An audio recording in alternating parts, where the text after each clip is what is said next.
Je commence à avoir froid. Tiens, prends ma cape. N'oublie pas que nous avons quitté les ports arabes bien chauds et nous nous sommes dirigés vers le nord. Où sommes-nous maintenant? Nous sommes arrivés sur l'île de Sicile. En italien, on prononce Sicilia. C'est la plus grande des îles de la mer Méditerranée. Est-il possible que mes parents soient arrivés jusqu'ici? Qui sait, mon garçon, peut-être.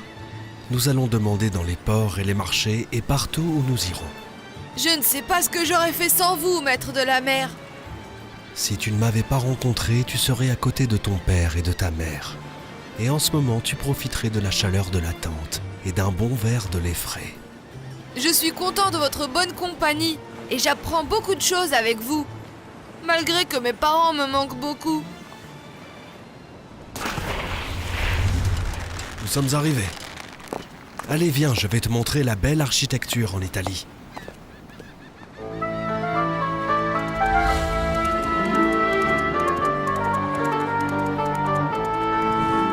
Regardez cette belle porcelaine. La Sicile est célèbre pour sa porcelaine. Et elle l'est également pour divers arts comme la peinture, la musique, la littérature et l'architecture. Elle est aussi réputée pour ses pâtes, ses bonnes saucisses et ses fruits. Je vais acheter ce violon.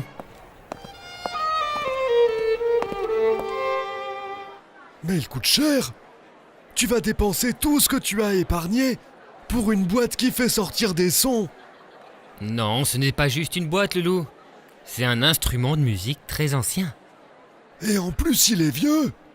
Les instruments de musique, plus ils sont anciens, plus ils ont de la valeur et plus ils ont une bonne sonorité. Tu es sérieux? Bien sûr. J'aimerais bien que tu m'apprennes à jouer.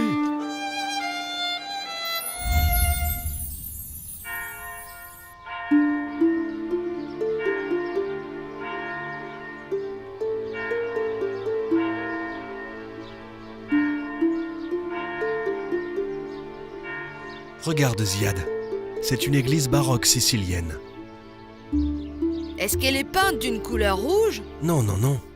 Elle est bâtie avec des pierres de sable rouge. Quel bruit insupportable! Oui, tu as raison. Je suis sûr que c'est Loulou qui est en train de jouer. Maître de la mer! Maître de la mer! Morgane m'a insulté! Êtes-vous des enfants? Qu'est-ce qu'il t'a dit? Eh bien, il m'a insulté en me disant que j'étais Nimrod. Est-ce que c'est vrai, Morgane? Oui, maître de la mer. Je lui ai appris comment jouer au violon, et au lieu de me remercier, il a ignoré mon bien. Cela ne justifie pas que tu l'humilies, en lui disant cette terrible insulte, Morgane. Nimrod est une terrible insulte? Je ne le savais pas. Et j'ai pensé que cela signifiait être ingrat. Dans le langage courant, le Nimrod est un fort rebelle. Et le Nimrod, dans les histoires du noble Coran, était un tyran et un despote plein d'orgueil et d'arrogance. Comment ça, maître de la mer? Vous pouvez nous raconter son histoire? Nimrod ben Canaan était le roi de Babylone. Son royaume a duré 400 ans. Il gouvernait les gens par le fer et par le feu. Il était l'un des 4 rois qui dominèrent la terre tout entière. 2 d'entre eux étaient croyants, Dwell-Karnaïn et Salomon, que la paix soit sur lui. Et 2 d'entre eux étaient mécréants, Nabuchodonosor et Nemrod, le héros de notre histoire.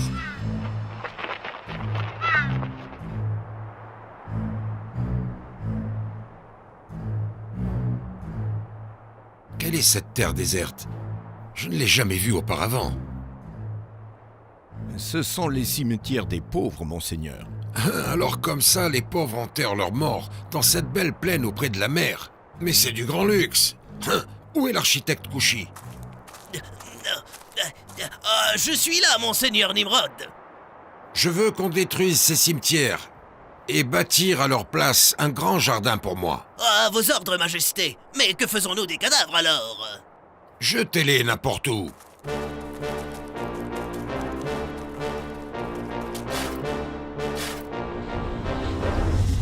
Hazard, le grand prêtre. À votre service, Majesté. J'ai visité le temple hier et j'ai vu qu'il y avait plusieurs idoles. Comment se fait-il que parmi tous ces dieux, il ne figure pas un dieu qui me représente? Nous allons en faire un, monseigneur, et il sera le dieu de la force et de la sagesse, de la puissance et de l'intelligence. Je veux le voir lors de ma prochaine visite. Monseigneur Nimrod, Banoura demande la permission d'entrer. Faites-la rentrer.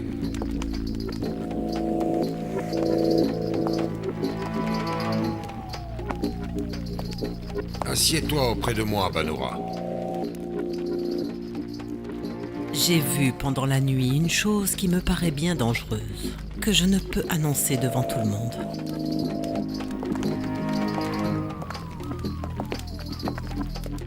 Qu'est-ce que tu as vu? J'ai vu que cette année naîtra un petit garçon, et c'est ce petit garçon qui causera votre mort et la fin de votre royaume. Il va naître. Cela signifie qu'il n'est pas encore né. Oui, il est toujours dans le ventre de sa mère. Dans ce cas, je peux encore contrôler la situation.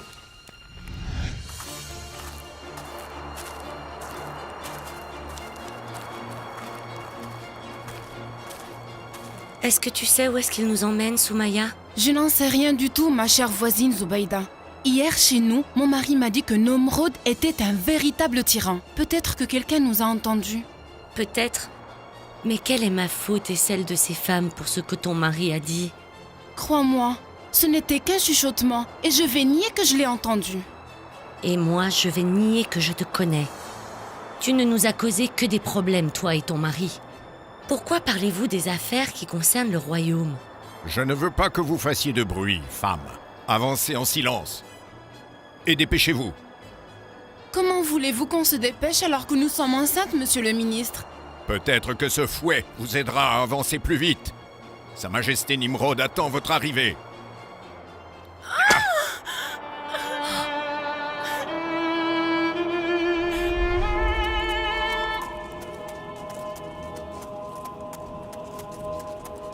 Votre Majesté. J'espère bien pour vous que vous avez pris soin de vérifier que toutes ces femmes sont enceintes.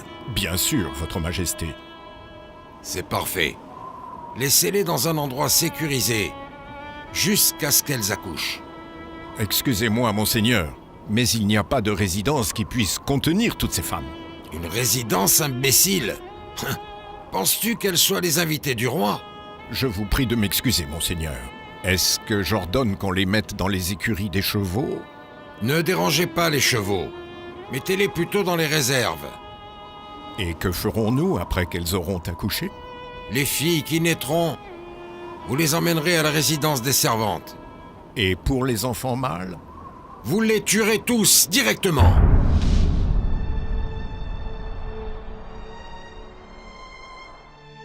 Où vas-tu, Hazar? Parle-moi fort, ma sœur. Je vais dans les montagnes, où se cache ma femme. Je m'inquiète pour toi, Hazar. Si Nimrod apprenait que tu lui caches que ta femme est enceinte... Il me fait entièrement confiance. Je suis le grand prêtre du temple. Je lui ai fabriqué une idole, et il est ainsi devenu un des dieux. Mais tu sais bien qu'on ne peut pas se fier à lui. Tu as raison. Et je ne sais pas ce que je vais faire au moment où l'enfant va naître. Qu'il reste avec sa mère dans la grotte, jusqu'à ce qu'il devienne un jeune homme fort. Vas-y, va lui emmener de la nourriture. Elle en a grand besoin.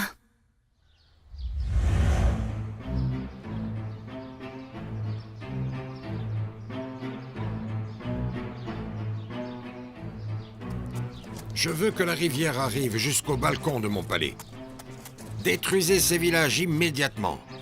Je vous en supplie par les dieux, Monseigneur, de laisser nos maisons. Qui es-tu?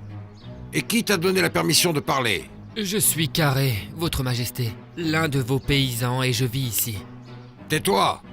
Donne-lui 1000 coups de fouet pour avoir osé parler au roi Dieu sans autorisation.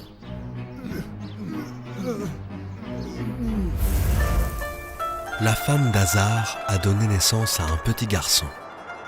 Abraham, que la paix soit sur lui. Le père des prophètes est resté caché dans une grotte de la montagne, par peur de l'oppression de Nimrod, jusqu'à ce qu'il soit devenu un jeune homme fort. Mon cher frère, est-ce que tu vas voir mon neveu Abraham, c'est ça? Oui, je vais le voir. Et pourquoi tu as l'air aussi triste? Il n'écoute jamais ce que je lui dis. Il me contredit dans toute chose, et il refuse d'adorer nos dieux. Mais tu ne peux pas nier qu'il est bien éduqué et qu'il a une morale et de bonnes valeurs, que je n'ai jamais vu chez quelqu'un dans ma vie. Tu es de son côté parce que tu es sa tante. Non, hasard. Tous ceux qui connaissent Abraham connaissent sa valeur et l'admirent beaucoup. Si seulement il m'obéissait et adorait nos dieux. Mais il préfère rester isolé et regarder la lune et le soleil. Et moi, je ne le comprends plus du tout.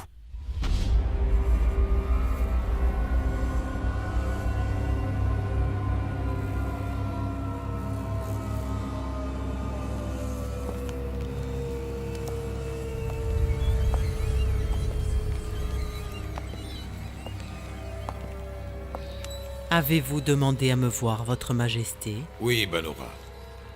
Je fais de l'insomnie, je n'arrive plus à dormir. Excusez-moi, Votre Majesté, mais je ne suis pas un médecin. Je sens qu'il y a un danger quelque part qui me menace. Je vous en ai déjà informé, Majesté. Je vous ai prévenu du nouveau-né qui mettra fin à votre royaume. Quel nouveau-né? J'ai pris soin de faire tuer tous les garçons qui sont nés au courant de cette année. Vous les avez tous tués, sauf votre ennemi. Tu es une menteuse et une arnaqueuse, Banoura. Je vous remercie, monseigneur. Me permettez-vous de m'en aller? Non, attends. Dis-moi plus sur cet ennemi dont tu parles. Je veux le connaître pour m'y préparer. Il apparaîtra au moment voulu. Je veux des informations précises. Quand et où? Les dieux le savent. C'est moi, les dieux. Et personne au monde ne peut m'affronter. Tu comprends ça? Le pouvoir de Nimrod a augmenté au point qu'il ne donnait à manger qu'à celui qui s'agenouillait devant lui. Pendant que le prophète Abraham était arrivé au sommet de la connaissance et de la sagesse, Dieu lui a montré le bien et lui a ordonné d'inviter les gens à la religion. Écoutez-moi tous. Esclaves de ma charité, j'ai décidé de vous donner cette nourriture. Alors remerciez-moi et adorez-moi. Moi, je n'ai reçu aucune nourriture, Votre Majesté. C'est parce que tu ne t'es pas agenouillé correctement. Alors tu mérites de mourir de faim. Comment une seule date pourrait nous suffire à mon mari et moi? Tais-toi enfin. Ça ne te suffit pas ce qui nous est arrivé à cause de toi? Allez, continuez de vous agenouiller devant moi. Toi, jeune homme, pourquoi tu es debout? As-tu un autre Dieu que moi? Notre prophète Abraham dit alors, « C'est mon Dieu qui fait vivre et mourir. » Moi aussi, je peux faire vivre et faire mourir. Je donnerai la vie à cet homme. Va en paix. Gloire et bénédiction à mon Seigneur le roi. Et cet homme-là, je vais le tuer. Et quelle est ma faute à moi, roi injuste? Ah! Venge-toi de lui, Seigneur, de la pire des vengeances. Oh. Alors, tu as vu? Moi aussi, je fais mourir et je fais revivre. Abraham, que la paix soit sur lui, dit, « Le Seigneur fait venir le soleil du levant. Fais-le donc venir d'Occident. »